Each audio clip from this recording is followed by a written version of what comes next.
ശബരിമല റോഡുകളുടെ ശോച്യാവസ്ഥ പരിഹരിക്കണമെന്ന ശ്രദ്ധ ക്ഷണിക്കലിനിടെയാണ് KB ഗണേഷ് കുമാർ നാടകീയമായി പൊതുമരാമത്ത് വകുപ്പ് മന്ത്രിയുടെ ഓഫീസിനെതിരെ അഴിമതി ആരോപണം ഉന്നയിച്ചത്.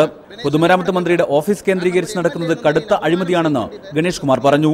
മന്ത്രിയുടെ additional private secretary A. Nasimuddin, special private secretary Abdul Rafi, additional private secretary Abdul Rashid എന്നിവർ അഴിമതി നടത്തുന്നു എന്നായിരുന്നു ഗണേഷിന്റെ ആരോപണം.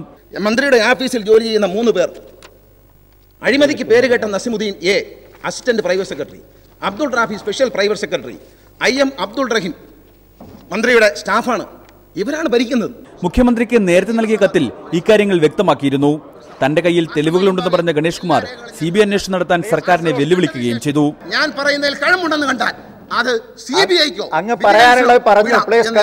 ഇഷ്ടമുള്ള ആ സമിതി തീരുമാനിക്കുന്ന ഒരു അന്വേഷണ ഏജൻസി അത് ഏൽപ്പിക്കണമെന്ന് ഞാൻ അഭ്യർത്ഥിക്കുകയാണ്. ഗണേഷിന്റെ പ്രസംഗം തടസ്സപ്പെടുത്താൻ ഭരണപക്ഷം ശ്രമിച്ചപ്പോൾ പ്രതിപക്ഷം ഗണേഷിന് പിന്തുണയുമായി രംഗത്തെത്തിയത് അല്പനേരം ബഹളത്തിനിടയാക്കി. എഴുതി നൽകാത്തതിനാൽ അഴിമതി ആരോപണം സഭയിൽ ഉന്നയിക്കാനാവില്ലെന്ന് ചെയറിലുണ്ടായിരുന്ന CP മുഹമ്മദ് റൂളിംഗ് നൽകുകയും ചെയ്തു. ഈ സമയത്താണ് സമയം തന്നാൽ മറ്റു മന്ത്രിമാർക്കെതിരെയുള്ള തെളിവുകൾ കൂടി ഉന്നയിക്കാമെന്ന് പറഞ്ഞ് ഗണേഷ് കുമാർ സഭയിൽ ഒരു ഫയൽ ഉയർത്തിക്കാട്ടിയത്. എഴുതി തന്നാൽ പ്രസംഗിക്കാൻ അവസരം തരുമെങ്കിൽ ആ മന്ത്രിക്ക് മാത്രമല്ല വേറെ മന്ത്രിക്കെതിരെയുണ്ട്, അതും വായിക്കാം. എന്നാൽ ഗണേഷ് കുമാർ പരാമർശിച്ച ഉദ്യോഗസ്ഥരാരും അഴിമതിക്കാരല്ലെന്നായിരുന്നു മന്ത്രി VK ഇബ്രാഹിം കുഞ്ഞിന്റെ മറുപടി. നസിമുദ്ദീൻ നേരത്തെ തന്നെ അവധിയിലാണെന്നും മന്ത്രി മറുപടി നൽകി.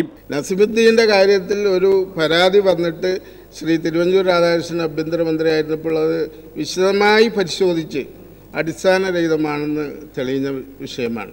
നസിമുദ്ദീൻ ഇപ്പോഴും മന്ത്രിയുടെ ഓഫീസിലുണ്ടെന്ന് തിരിച്ചടിച്ച ഗണേഷ് തെളിവുകൾ മാധ്യമങ്ങൾക്കോ പ്രതിപക്ഷത്തിനോ കൈമാറുമെന്ന ഭീഷണിയും മുഴക്കി. ഗണേഷിനെ അനുകൂലിച്ച് രംഗത്തെത്തിയ പ്രതിപക്ഷ നേതാവ് VS അച്യുതാനന്ദൻ വിഷയം നിയമസഭാ സമിതിയെ കൊണ്ട് അന്വേഷിപ്പിക്കണമെന്ന് ആവശ്യപ്പെട്ടു.